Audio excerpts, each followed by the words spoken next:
तो आदाब, नमस्कार, गुड इवनिंग, सत श्री अकाल। एक बार फिर आप तमाम लोगों का स्वागत है। पूरी फैमिली अच्छी होगी, अपना ख्याल रख रही होगी। ऐसे बहुत कम केस होते हैं जिसमें एक साथ देश की तमाम प्रीमियम एजेंसियां या पुलिस मिलकर काम करती हैं। आज की कहानी कर्नाटक पुलिस के हिस्ट्री की वो कहानी है जिसके बाद ही ककोका लगा। जैसे मकोका होता है तो ये कर्नाटक है, चूंकि मकोका मुंबई है तो मकोका कहते हैं।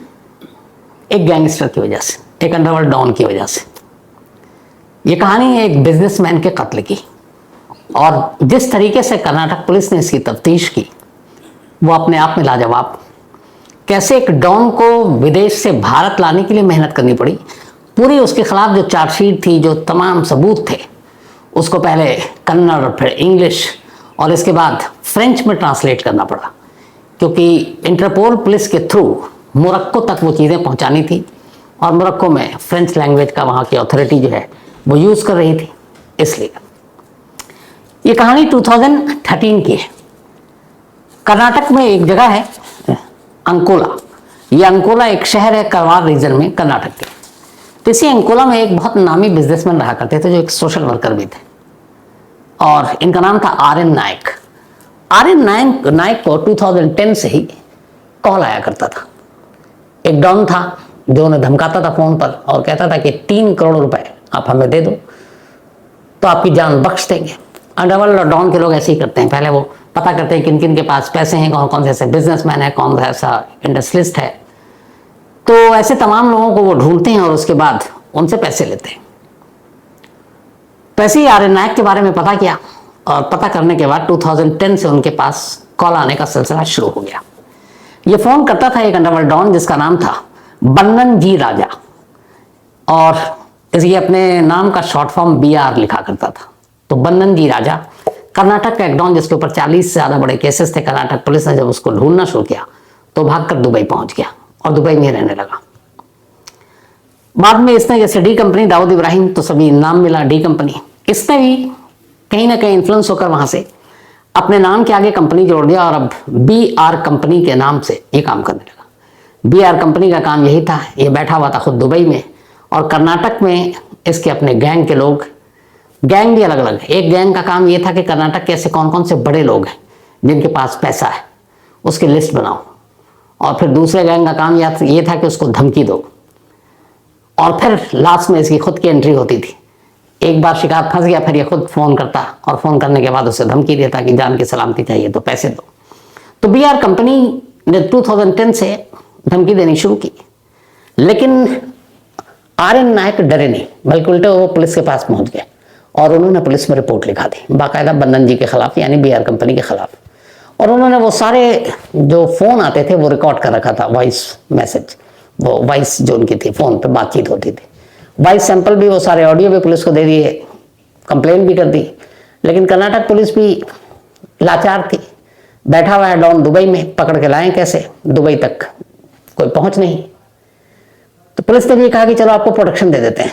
तो पुलिस ने प्रोटेक्शन दे दिया, कुछ पुलिस वाले दे दिए साथ में, लेकिन नायक साहब ने अपने भी बॉडीगार्ड रखे अपनी सुरक्षा के लिए, और अब सुरक्षा घेरे में वो अपना काम करते, दफ्तर जाते, घर आते। 21 दिसंबर 2013 की बात है, दोपहर का वक्त था। अपने ऑफिस से वो निकलते हैं, और ऑफिस से निकलने के बाद घर के लिए अब ये रवाना होते हैं।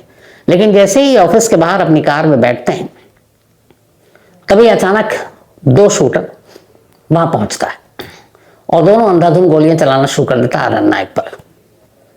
जैसे ये हमलावर को देखते हैं तो नायक साहब का एक बॉडीगार्ड वो हमलावर पर वापस जवाबी गोली चलाता है। इसमें एक जो किलर था, मारने आया था, उसको गोली लगती है और वो वहीं गिर जाता है।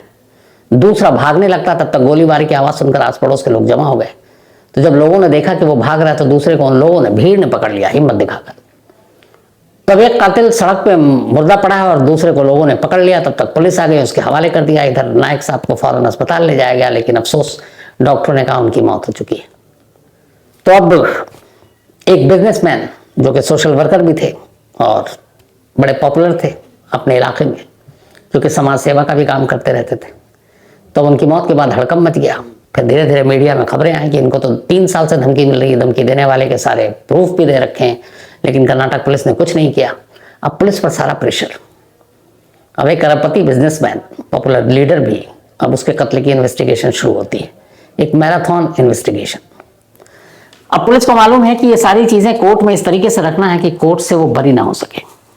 तो सबसे पहले पुलिस ने मौका वारदात से ही बारीकी से जांच करनी शुरू की। किसी भी केस में कोई अच्छा इन्वेस्टिगेटर हो, जांच करने वाला अधिकारी, वो इन चीजों का ख्याल रखेगा, जो इस केस में कर्नाटक पुलिस ने की। सबसे पहले कर्नाटक पुलिस ने क्या किया, मौके से वो जो गोली चली उसके सारे खोखे उन्होंने उठाए। खोखे उठाने के बाद चूंकि एक शूटर वहीं पे मर चुका था बॉडीगार्ड की गोली से, तो उससे वो पिस्टल भी मिल गया, वो पिस्टल भी ले लिया उससे।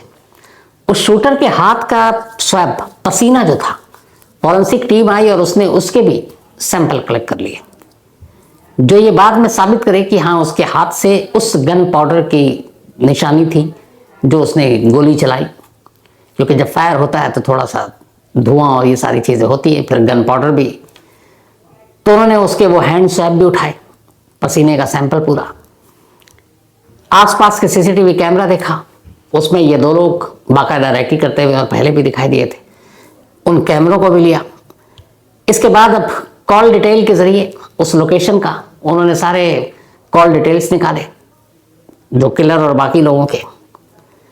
ये सारी चीजें करने के बाद अब सबसे अच्छी चीज ये थी कि 2 हमलावर और एक मारा गया और एक पुलिस के पास। अब उससे पुलिस पूछताछ करती है। तो वो एक जेल में बंद कैदी का नाम लेता है, वो एक गैंगस्टर था। वो बताता है कि हमें तो वहां से हुक्म मिला। अच्छा, जो दोनों ये शूटर थे, ये दोनों यूपी के थे। तो जब पुलिस ने शुरुआत में पूछताछ की, एक तो मर चुका, दूसरा चूंकि लोगों ने पीटा भी था, वो इधर उधर हार्डकोर क्रिमिनल था, बता नहीं रहा था। लेकिन बाद में पता चल गया कि ये दोनों यूपी के।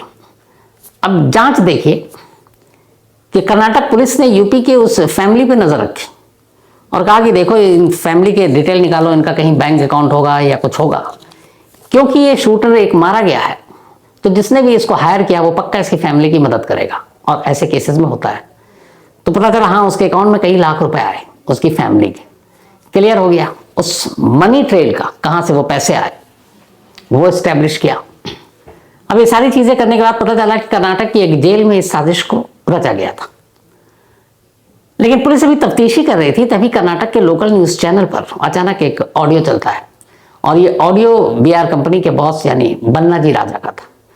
और वो बाकायदा अपनी दुकानदारी बढ़ाने के लिए, आमतौर पर तमाम आजकल के क्रिमिनल ऐसे ही करते हैं, वो बताता है कि हाँ ये काम मेरे ही लड़कों ने किया है और मेरे इशारे पर किया है, और जो भी हमारी बात नहीं मानेगा उसका अंजाम यही होगा।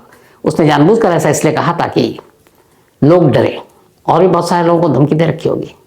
तो न्यूज चैनल से वो वॉइस सैंपल भी पुलिस ने लिया जो उसने धमकी दी फोन कर करके। जो नायक साहब ने रहते हुए अपने जिंदा पुलिस को दिया था वो वॉइस सैंपल उनके पास। जो बीआर का पहले से पुलिस के पास कुछ था, फोन रिकॉर्ड्स ये वो सैंपल, उसको लैब भेजा। सारे वॉइस सैंपल की आवाज वाकई उसी की है। सारी रिपोर्ट्स आई लैब से, पता चला ये बन्ना जी की ही आवाज है। तब पुलिस से कंफर्म हो गई। तब एक एक कर इस साजिश में शामिल जितने लोग थे उनको पकड़ा गया।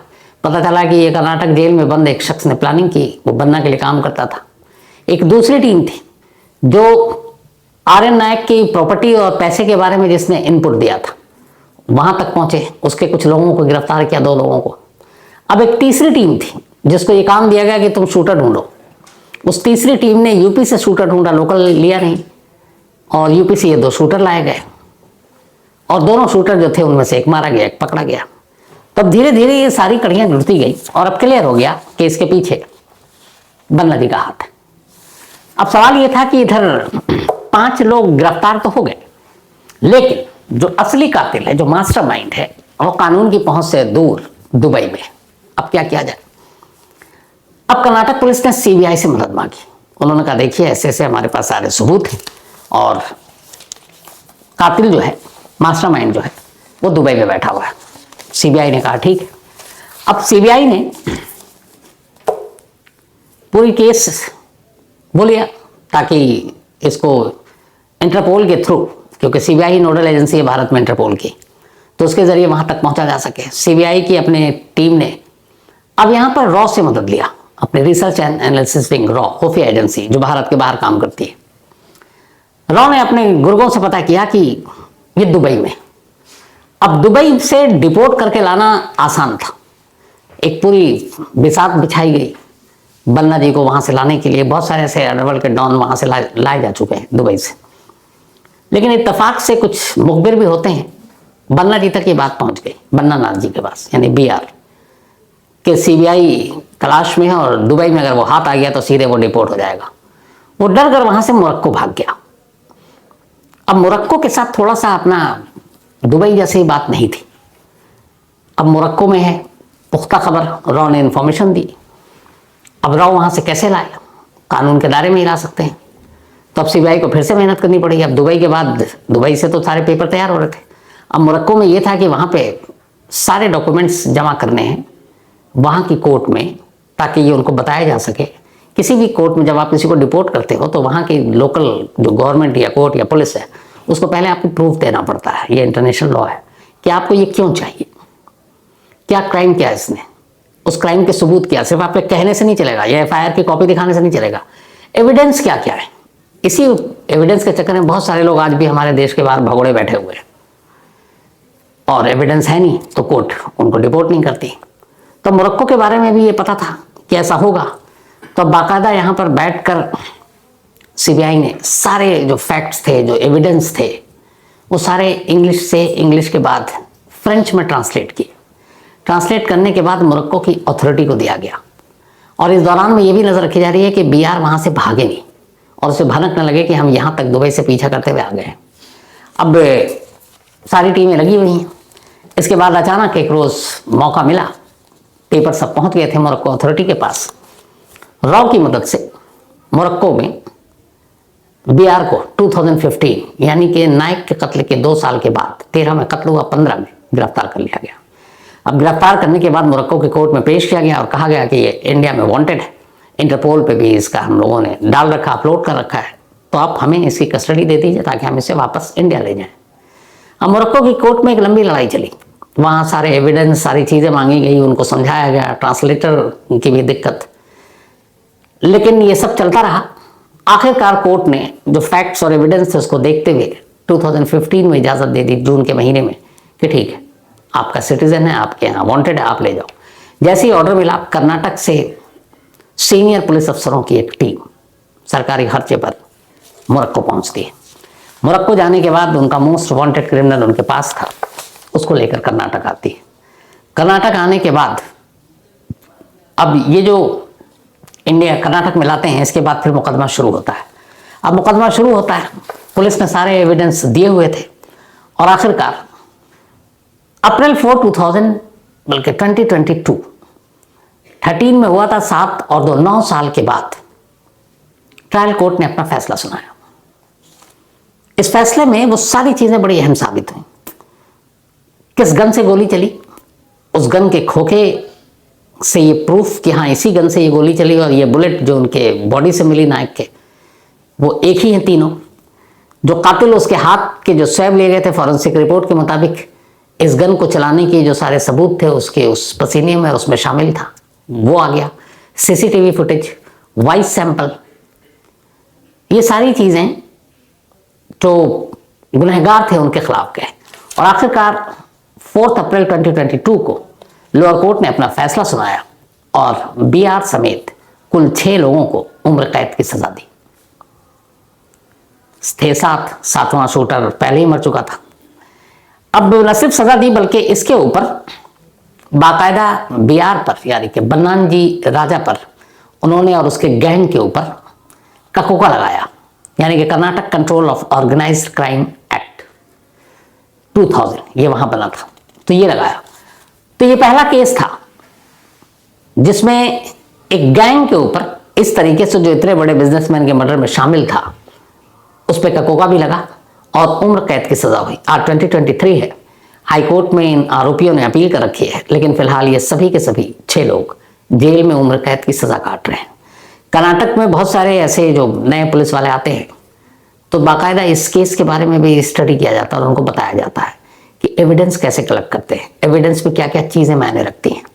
मुझे लगता है कि अगर देश की हर पुलिस इसी तरीके से, बहुत सारे स्टेट की पुलिस इस तरीके से बड़ी अच्छी इन्वेस्टिगेशन करती है, तो अगर वो करें तो मुझे लगता है कि फिर ये चाहे आरुषि केस हो या फिर आपके निठारी केस हो, ऐसे लोग बरी नहीं हो जाएंगे। कोर्ट को ये नहीं कहना पड़ेगा कि हमारे पास कोई एविडेंस नहीं है इसलिए शक के बिना पर हम छोड़ रहे हैं।